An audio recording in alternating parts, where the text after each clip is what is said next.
Je suis le pasteur de l'église Bonne Sémence au Côte Sud. Nous sommes en Afrique du Sud et notre église se trouve sur l'avenue Wolf Street numéro 9 et c'est là que nous nous réunissons, qui a permis que nous puissions en ce jour nous retrouver au travers ce réseau pour partager la parole de l'Éternel. Et avant toute chose, j'aimerais que nous puissions prier et bénir le Seigneur. Car la Bible dit qu'en toute chose, rendons d'abord gloire à l'Éternel. Avant de partager cette parole de l'Éternel, que je voudrais que ça puisse nous aider dans nos vies, et surtout pendant cette période de confinement et qui tombe au moment de la célébration de la Pâque, que nous puissions glorifier le Seigneur. Seigneur Dieu, je bénis ton nom en ce jour pour cette opportunité que tu nous as donnée. Nous ne sommes que des instruments. Ce que nous voulons, Éternel, que tu parles au travers nos bouches à nous, des oracles, car Seigneur, la Bible dit, tu ne rassembles jamais ton peuple en vain. Certainement, il y a un message que tu voudrais, Seigneur, nous encourager. Un message de bénédiction, un message qui nous amènera, Seigneur, à un autre niveau. Nous bénissons ton nom.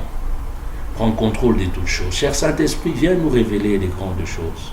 Nous nous abandonnons entre tes mains, Seigneur. C'est toi qui connais le besoin le plus profond du cœur du peuple. Quiconque, Seigneur, est en train de nous suivre pendant ces temps, que son cœur soit bouleversé avec la joie qui vient du ciel, de la parole qui scelle, ô Dieu, les bénédictions qui tombent du ciel.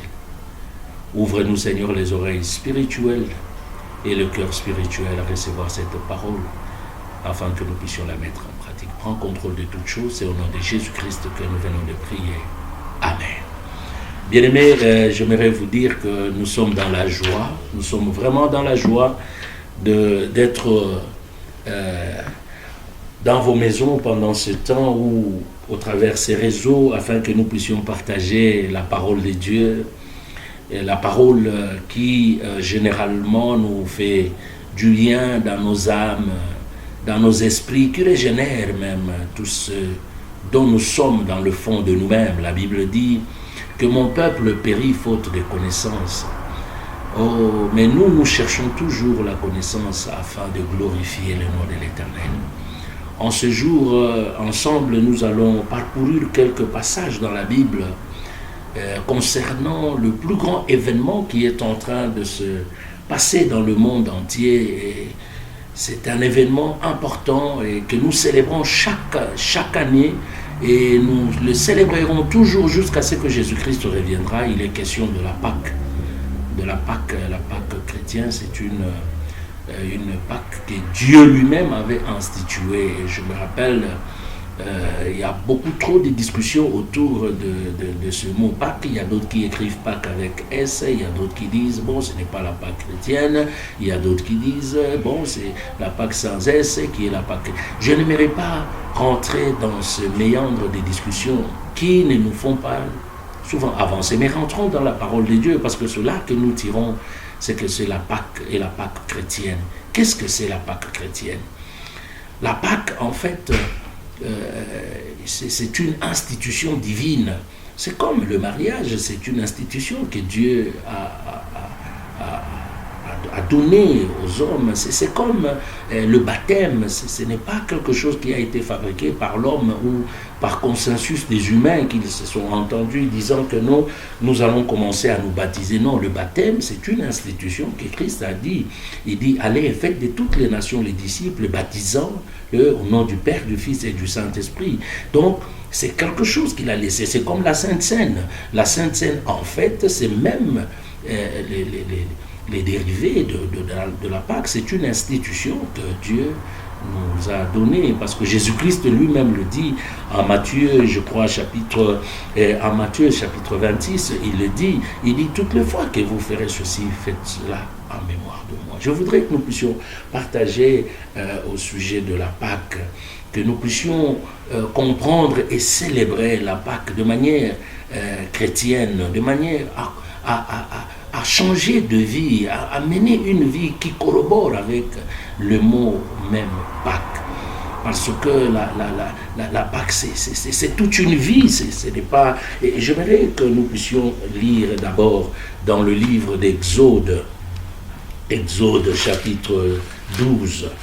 Exode chapitre 12, c'est là que Dieu instituera pour la première fois la Pâque de manière claire à son peuple quand il voulait libérer le peuple d'Israël, le faire sortir, n'est-ce pas, de l'Égypte. Et ici, Dieu, il parle à Moïse. Et nous sommes au chapitre 12 d'Exode. Dieu dit, l'Éternel dit à Moïse, je commence par le verset 1er, dit à Moïse et à Aaron, dans le pays d'Égypte, ce mois-ci sera pour vous le premier mois, il sera pour vous le premier de mois de l'année. Parlez à toute l'assemblée d'Israël et dites, le 10e jour de ce mois, on prendra un agneau pour chaque famille, un agneau pour chaque maison. Ici, nous voyons le peuple d'Israël est en train de souffrir en Égypte par rapport à ce que Dieu lui-même avait déjà prédit au travers d'Abraham, disant que ta descendance ira en captivité en Égypte pour 400 ans et moi-même l'Éternel, je viendrai pour le sauver. Donc c'était une révélation que Dieu avait déjà, ou une promesse qu'il avait faite à Abraham. Et la Bible dit, chemin faisant, au travers Joseph, vous connaissez l'histoire, ils vont se retrouver en Égypte, Jacob avec toute sa famille, et par là ils se multiplieront, et plus tard, ils deviendront nombreux. La Bible dit, 430 ans après, et Dieu se souvient de ce promesse ou de ce peuple d'Israël par rapport à ce qu'il avait dit à Moïse. Mais là, vous allez vous rendre compte qu'on parle maintenant de 430 ans. Généralement, les gens se confondent. Les 30 ans, c'est par rapport à la vie que Joseph avait passée avant que son père vienne avec tous ses frères. Donc, quand nous enlevons ces 30 ans de Joseph, donc c'est pratiquement 400 ans que ce peuple a pu faire en Égypte. La Bible dit, quand le temps est arrivé, Dieu se souvient de ce peuple, parce que quand vous lisez dans Exode chapitre 3, la Bible dit, j'ai entendu les pleurs de mon peuple. J'ai entendu le pleur qu'ils font, qui fait monter vers moi, car il y a l'oppression vient de Pharaon. J'ai entendu, je suis descendu moi-même pour le libérer. Ici, d'emblée, j'aimerais vous dire, bien-aimés dans le Seigneur, la Pâque, c'est une institution ou c'est quelque chose qui vient nous libérer de ce qui était impossible par rapport aux choses naturelles et même surnaturelles. La Pâque, c'est une délivrance. La Pâque, c'est nous faire passer du ténèbre à l'admirable lumière. La Pâque, c'est traverser une vie de sécheresse à une vie d'abondance. Et la Pâque, ce n'est pas quelque chose que nous devons prendre avec légèreté, parce que la Pâque, il y a le salut. C'est pour cela, en anglais, on dit pass over, c'est-à-dire passer outre. La Pâque, c'est nous faire passer du joug du diable à l'amour de Dieu et du royaume du ténèbre, tel que je le disais, au royaume de la lumière, de la captivité à la liberté. La Pâque, ce n'est pas quelque chose que l'homme doit prendre avec simplicité, mais non. Bien aimé, nous devons comprendre que quand nous célébrons la Pâque, c'est toute une vie, parce que la Pâque peut changer ta vie, même jusqu'à l'éternité. Et c'est pour cela que je voudrais vraiment attirer ton attention, que tu me suives très bien, afin de comprendre de quoi il est question. Dieu lui-même dit il dit à Moïse,